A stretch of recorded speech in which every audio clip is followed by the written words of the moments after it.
오늘은 하나님 나라의 복, 화평과 고난이라는 제목으로 하나님의 말씀을 함께 나누겠습니다.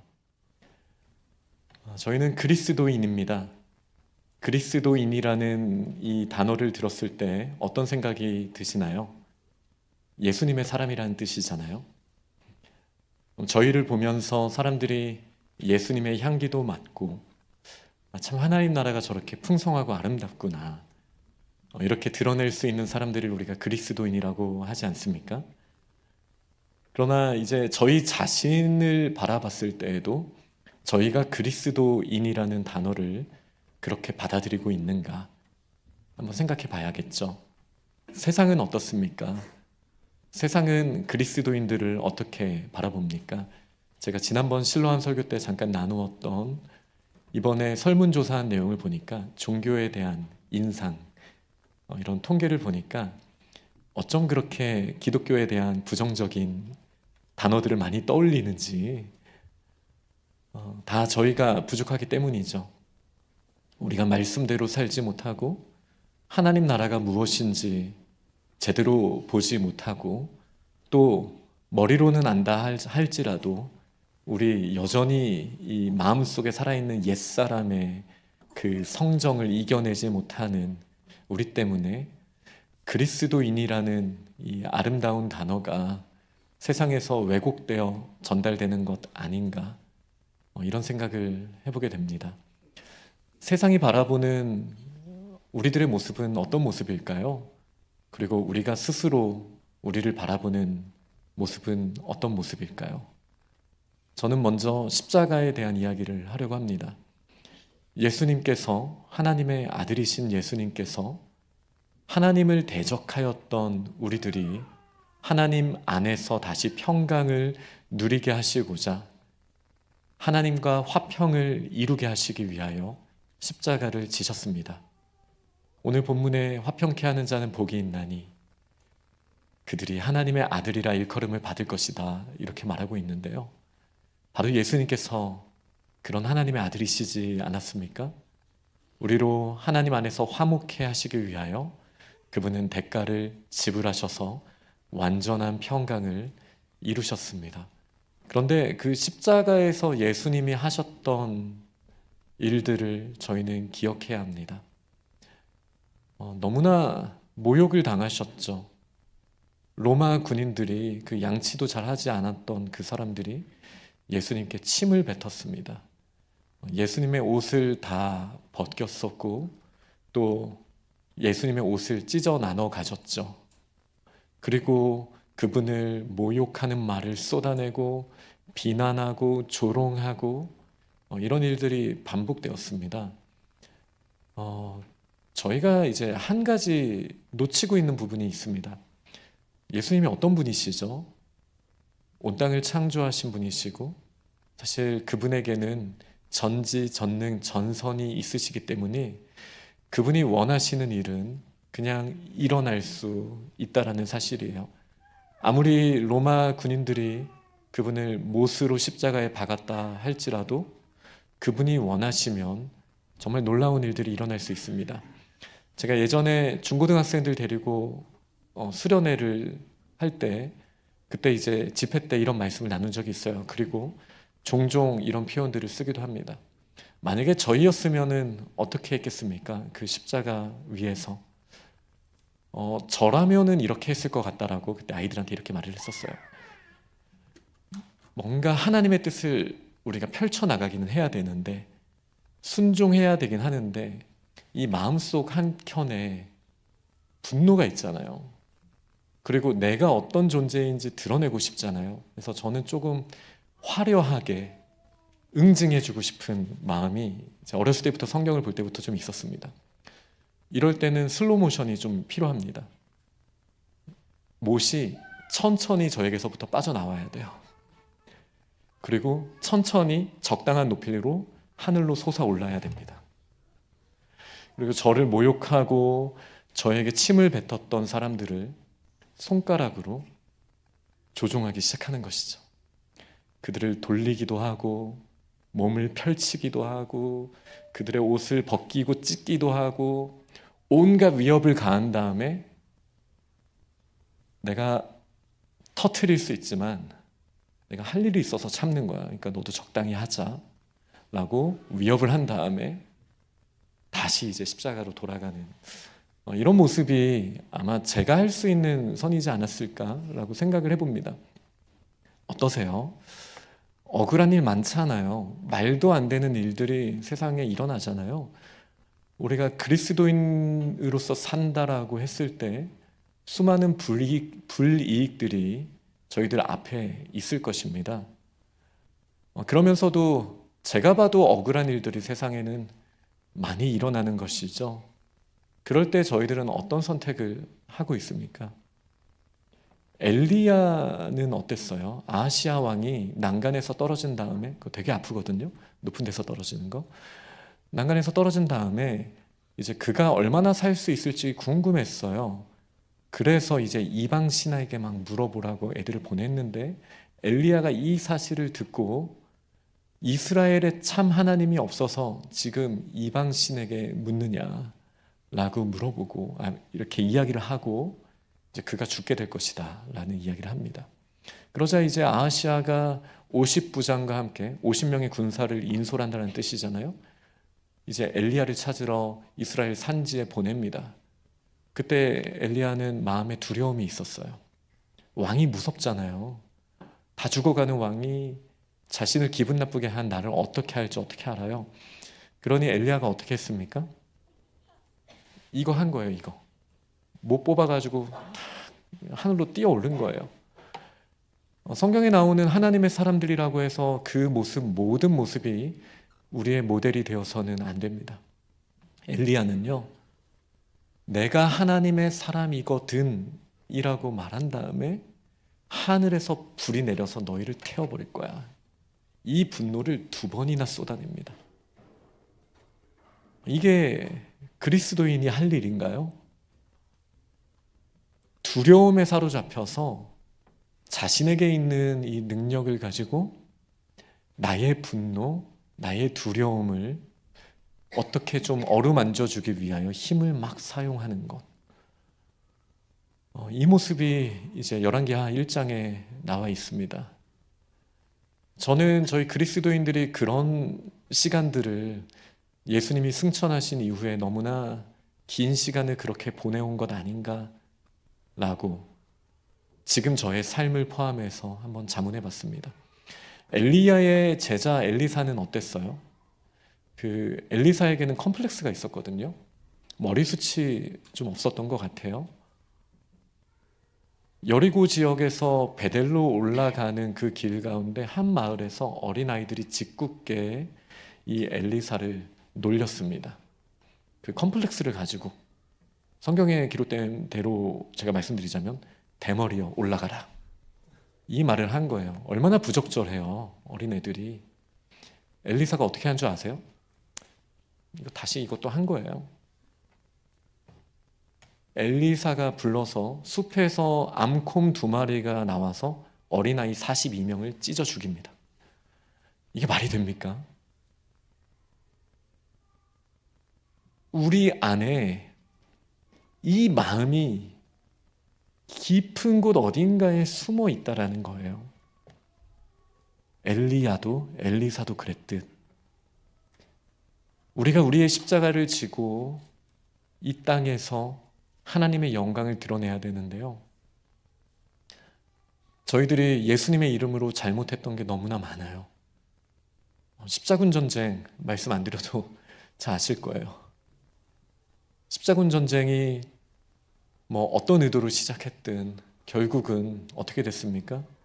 유대인들을 다 예수님의 이름으로 죽였어요. 아랍 사람들도 그때 다 죽였어요.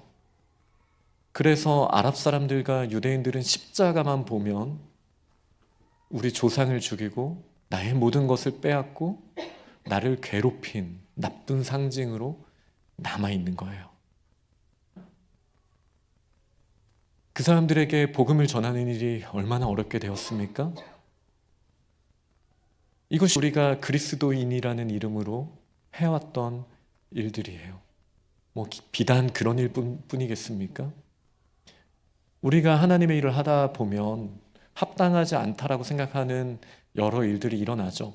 그때 우리 마음속 깊은 곳에 있는 분노가 우리를 자극해서 우리는 그리스도인의 이름으로, 그리스도의 이름으로, 또 그리스도인으로서 아주 무서운 표정을 지으며 잔인한 선택들을 할 수 있는 존재라는 것.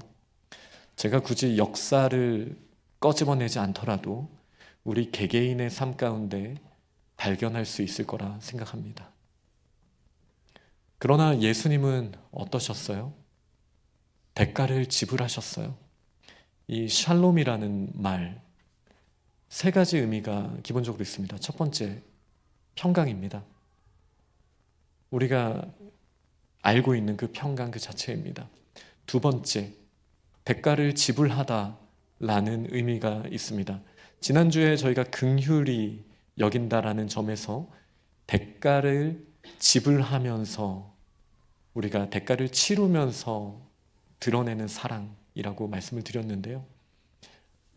이 평강이라는 말 자체에 대가를 지불하는 것이 담겨져 있습니다.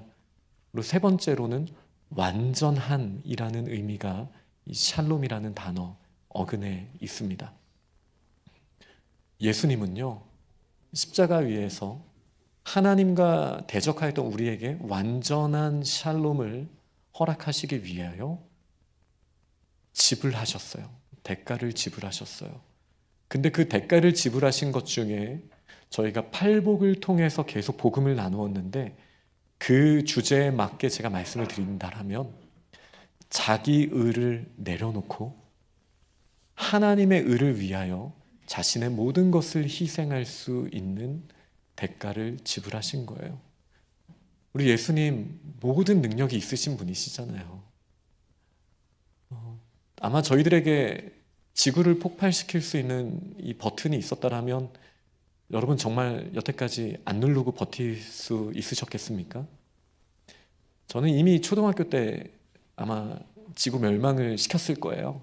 초등학교 이전이었을지도 몰라요. 아마 넌 머리가 너무 커 이 말만 듣고라도 아마 눌렀을지도 몰라요. 우리 너무 연약하잖아요. 근데 저희는 기억해야 돼요. 예수님한테는 그 버튼이 있으세요. 그런데 어떻게 하셨습니까?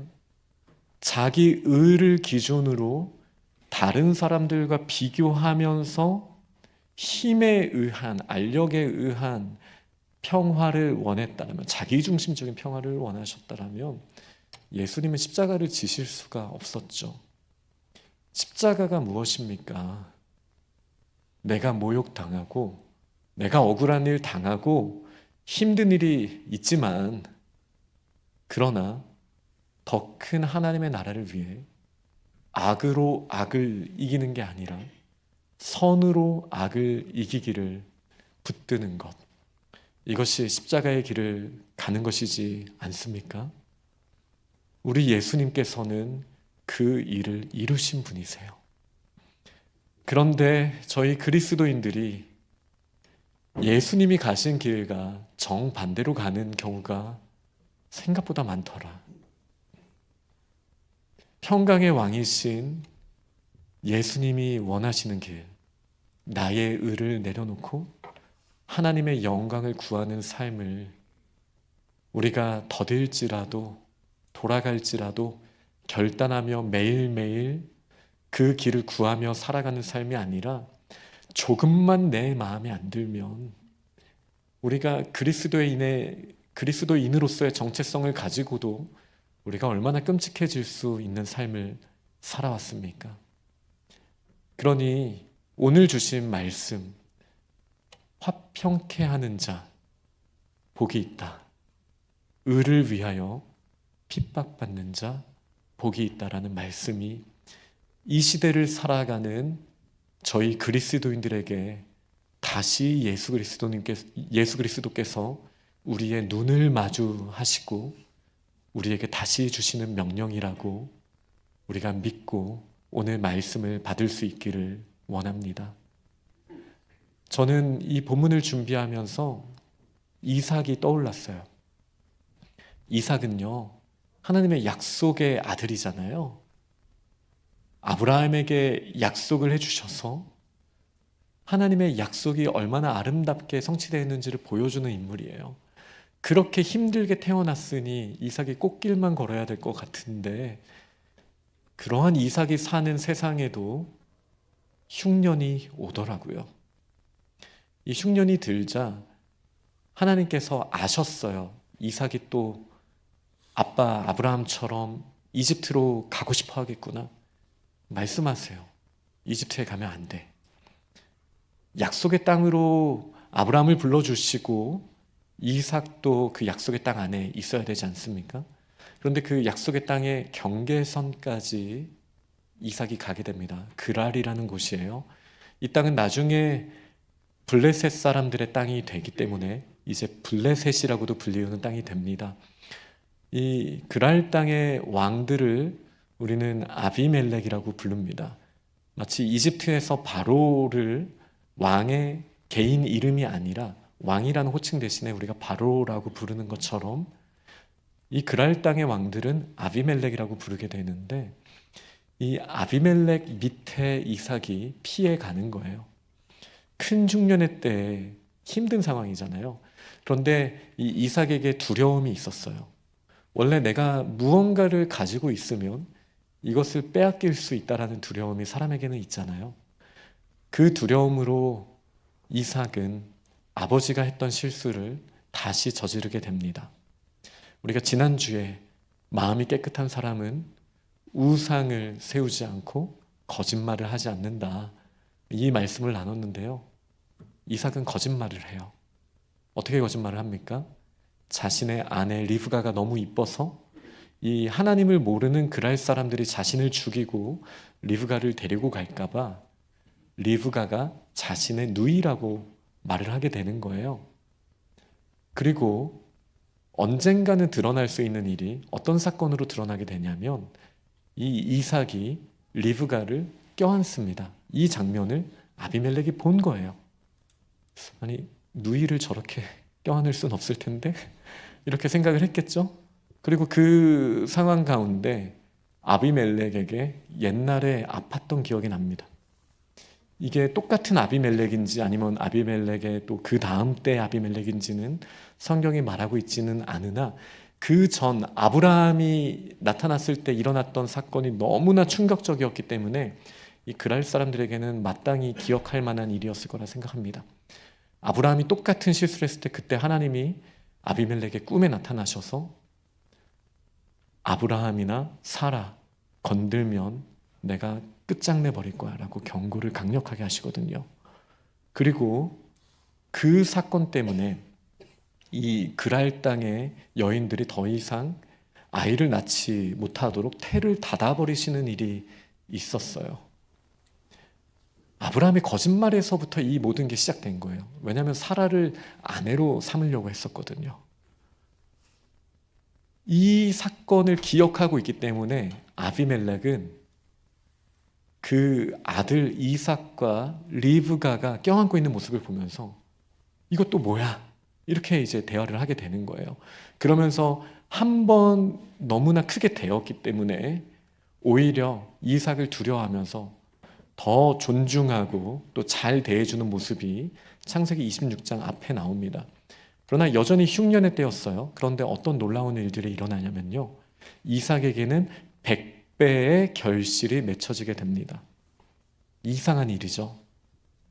그리고 이삭에게 양떼와 가축의 떼들이 심히 많아지게 되었고 또 종들도 많아지게 되었다라고 말합니다. 이러면 저희가 여기서 끝내면 훈훈하잖아요. 역시 하나님의 자녀들은 흉년의 때에도 하나님이 돌보시고 먹이시고 채워주셔. 이 얼마나 은혜로운가. 여기서 딱 설교가 끝나면 좋겠지만 그렇지 않잖아요. 우리가 성경을 보더라도 현실을 보더라도 하나님의 자녀가 정말 그런 길만 가게 되어 있습니까?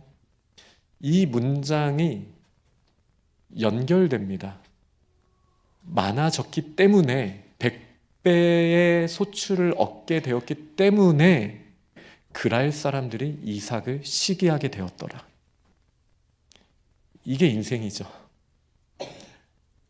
너무 많은 복을 받았다라고 생각을 했는데 그것 때문에 사람들과의 평화가 깨어졌어요. 뭐 이삭이 뭘 잘못했나요? 물론 거짓말한 거. 근데 그 인과관계는 하나님이 한번 끊어주신 거고, 하나님이 복을 주시고 더 풍성함을 경험하게 되었는데, 그 상황에서 이제 그랄 거주민들과 반목하는 일이 생기게 되었습니다. 어려움이 찾아왔어요. 이 어려움이 얼마나 못된 모습으로 나타나게 되냐면요, 흉년의 때잖아요. 물이 얼마나 귀해요. 그런데 이 그랄 사람들이 아브라함이 파서 이삭이 소유하고 있었던 우물들을 메워버립니다. 돌을 넣어서 완전히 메워버립니다. 너 죽고 나 죽자라는 거죠. 이게 악으로 문제를 풀어가는 방법입니다. 그리고 우리의 매일의 삶에서 우리도 그런 삶을 선택하기가 쉽다라는 것을 우리의 어린 모습을 돌아봤을 때 저희는 깨달을 수 있습니다. 이때 이삭이 어떻게 합니까? 이거 한번 할 때 되지 않았나요? 엘리야처럼, 엘리사처럼 불을 쏟아버리게 하거나 암콤이 튀어나오게 하거나, 아니면 그 아버지 때 일어났던 일처럼 하나님 꿈에서 나오셔서 쟤네 한번 좀 다시 한번 좀 어떻게 좀 해주세요, 이렇게 할 수 있을 것 같지 않아요? 그런데 이삭은 저희들의 모델이 되어주는 모습으로 성경에 기록되어 있어요. 그런데 우리의 직관과 너무나 달라요. 어떻게 했어요? 그 땅을 피했어요. 분쟁을 피했어요. 그리고 다른 땅으로 가게 됩니다. 다른 땅에서 다시 사람들이 이미 메워놨던 아브라함이 팠던 그 우물을 그가 다시 파게 됩니다. 그리고 샘이 다시 터지는 거예요. 놀랍지 않나요? 이게 우물 하나 파는 게 너무 쉽게 느껴지시겠지만, 이게 적절할지 모르겠지만 비트코인 하나 채굴 하는 것 같은 확률? 저도 안 해봐서 모르겠지만 어렵다고 하더라고요. 네. 말도 안 되는 확률인 거예요. 불가능한 일인 거예요. 그런데 그거를 쉽게 포기하고 다른 데 가서 또 팝니다. 그런데 거기에 또 샘이 터져 나오는 거예요. 참 쉽죠. 하나님의 나라에 이런 정말 독특한 면들이 있는 거예요. 무엇이 정말 더 쉬운 걸까요? 우물이 새롭게 나오는 것? 아니면 우리의 분노를 쏟아내지 않는 것? 어떤 게 정말 더 쉬운 걸까요? 이 질문을 우리는 항상 던져야 합니다. 그리고 이제 해피엔딩입니까? 아니에요. 그럴 사람들이 여기까지 쫓아왔어요. 에색이라는 곳이거든요. 에색이라는 곳, 그 이름이 다툼이에요. 이삭이 지은 이름이에요. 그럴 사람들이 이를 악물고 쫓아와가지고 마치 예전에가 아니죠. 지금으로 치면 예전이지만 사도 바울을 사람들이 쫓아가서 끝까지 괴롭혔잖아요. 그런 것처럼 이삭을 쫓아가가지고 지금 괴롭히고 있는 거예요.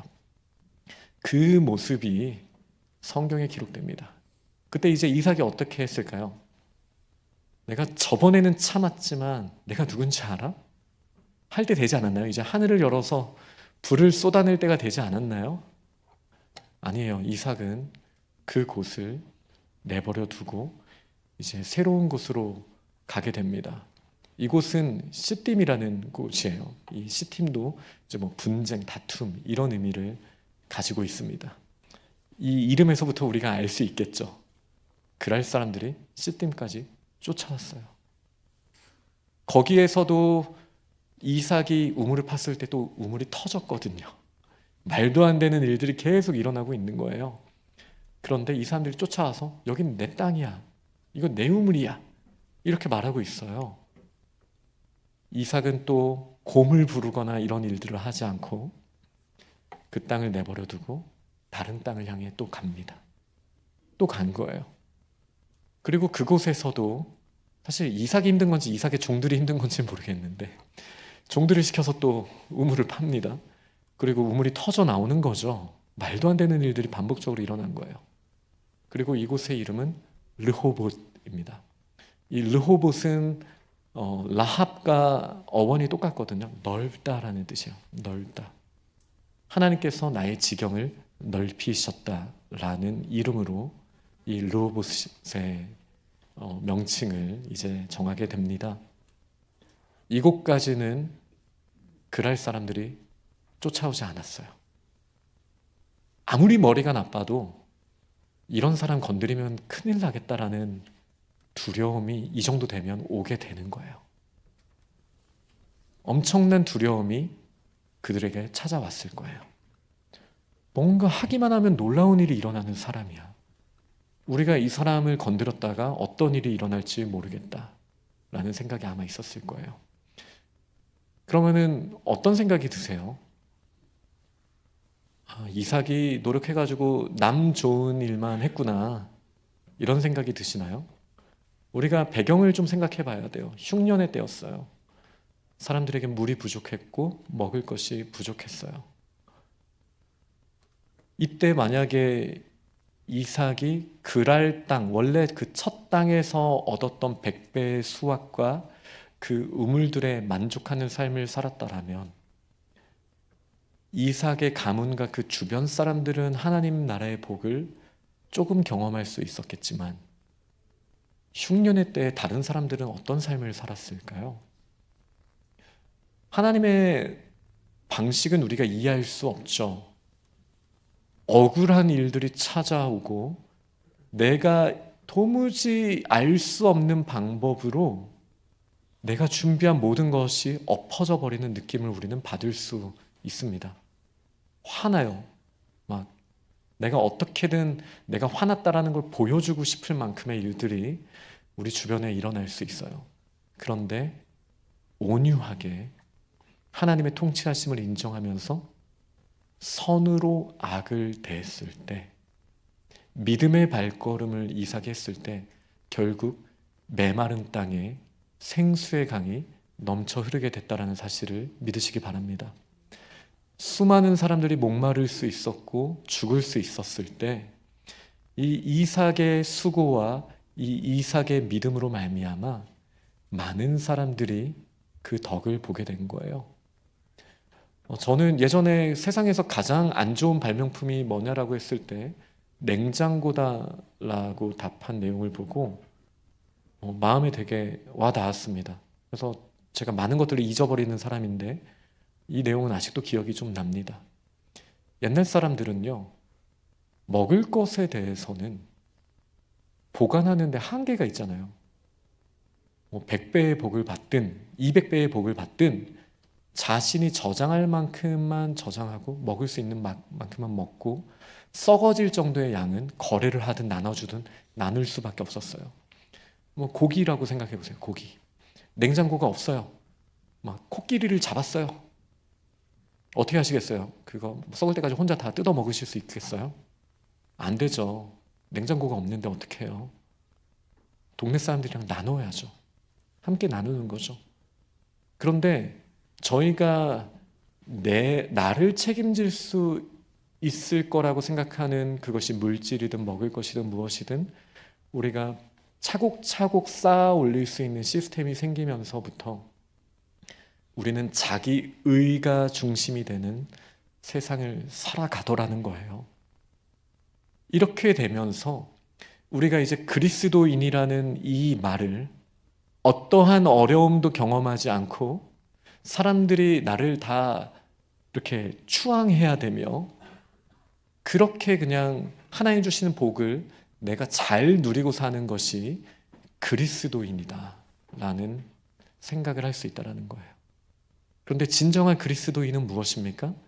자기 의를 버리는 것에서부터 시작된다라고 하지 않았습니까? 근데 세상이 바라보고 우리가 경험하고 있는 나라는 그리스도인의 모습은 무엇입니까? 너무 이기적이지 않습니까? 나밖에 없지 않습니까? 내 경험이 전부고 사람들이 다 내 생각만 존중해야 된다라는 이 마음에 우리가 사로잡혀 있지는 않습니까? 제가 아까 그 통계 말씀드렸잖아요. 거기 저 그 단어가 기억납니다. 기독교 하면 어떤 단어가 떠올리십니까? 이게 천주교, 불교도 있었는데 천주교, 불교는 부정적인 단어가 안 나왔었거든요. 기독교에 뭐가 나왔는지 아세요? 이기심, 자기밖에 모르는 사람들, 욕심쟁이, 이게 그리스도인이라고 지금 세상은 말하고 있어요. 지금 저희들에게 화평케 해야 하는 이 사명은 도대체 어디에 있는 것입니까? 이삭처럼 물론 이렇게 나의 우물을 정당하지 않은 방법으로 빼앗고자 했을 때 우리 안에 수많은 분노와 또 나의 위력을 보여주고 싶은 이 마음들이 어찌 안 생길 수 있겠어요? 그런데 저희가 그리스도인이 됐다라는 것은 십자가를 바라봤다라는 것 아닙니까? 예수님도 그러셨는지 우리가 질문해야 되는 거 아니에요? 오른뺨을 맞았을 때 왼뺨도 내어주라고, 나와 조금만 같이 걸어달라고 했을 때 그 2배만큼이라도 더 걸어주라고, 속옷을 달라고 했을 때 겉옷까지도 주어야 된다라고 말하신, 넉넉하게 하나님의 나라를 드러내는, 그것을 위하여 자기 의를 죽이시고 십자가에서 자신을 조롱하고 모욕하였던 그 수많은 사람들에게 심판의 눈빛을 쏘시지 않으신, 그러면서도 아버지여 저들을 용서하여 주옵소서, 그 짐을 지시고 같이 지시고 대가를 지불하면서 그렇게까지 주신 게 화평이지 않습니까? 그러니 저희가 이 평강을 이루는 자, 영어로는 피스메이커라고 되어 있잖아요. 이 화평을 만들어가는 거예요. 화평이 있을 수 없는 상황 가운데, 평강이 없는 그곳에서 우리가 대가를 지불하며 큰 희생을 지불한다 할지라도 하나님 나라의 평강이 더 소중합니다. 이 믿음으로 나아가는 것이 반드시 필요합니다. 평강은 우리의 마음의 그냥 고요함 정도가 아닙니다. 반목하는 사람들, 나와 생각이 다르고 나를 괴롭히는 사람들, 이 세상의 모든 불의를 드러내는 사람들에게 우리는 무엇으로 화평을 이룰 수 있습니까? 선으로 악을 이겨야 합니다. 이런 부조리한 세상을 바라보면서 저희들은 여전히 우리 안에 있는 자기 의를 드러냅니다. 내가 이 정도까지는 용납할 수 있지만 이거는 선을 넘었어. 그러니 이거에 대해서만큼은 내가 똑똑히 보여주고 그리고 넘어가겠어. 이 자세가 우리의 매일의 삶에 있잖아요. 그런데 문제가 뭐예요? 우리 그리스도인의 영향력이 너무나 크다라는 거예요. 너무나 큰 저희가 한 번 자기 의를 드러내려고 했던 그 모습이 엘리야처럼, 엘리사처럼 각인되어 버리는 거예요. 이 세상에. 엘리야에 의해서 불살라져 버린 100명의 군인들의 가족들은 엘리야와 하나님을 어떻게 생각했겠습니까? 이 42명이 그 조롱하는 말 한 번 했다고 찢김 당해버렸던 이 아이들의 부모님들은 도대체 하나님의 나라에 대해서 어떠한 생각을 하게 되겠습니까? 우리에게 더 큰 힘을 맡기셨으니 우리가 행하는 작은, 물론 이유가 있죠. 먼저 공격했고 나는 이 정도는 지켜야 된다라는, 여전히 우리가 지켜야 하는 자기 의라는 영역이 있으니까요.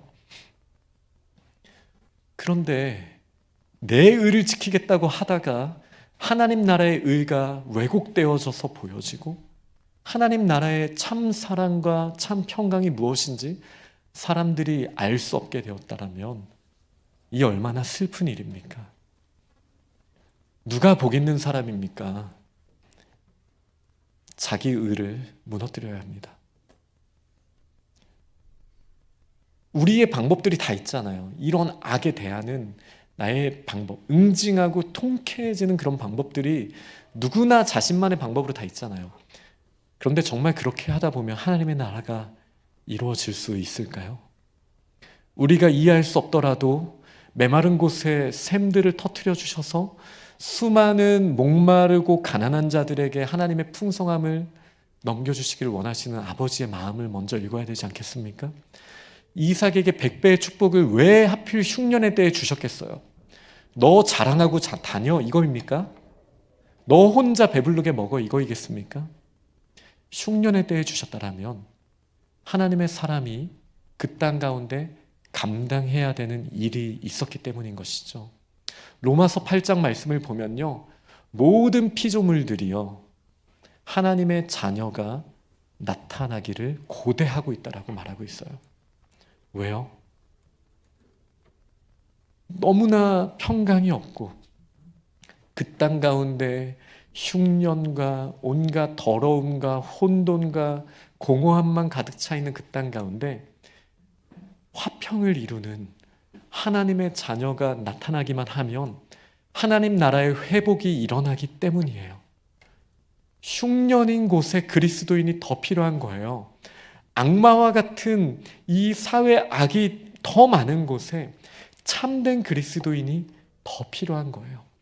이삭처럼, 예수 그리스도처럼 우리는 온유함으로 하나님의 나라의 땅을, 그 지경을 넓혀야 될 줄 믿습니다.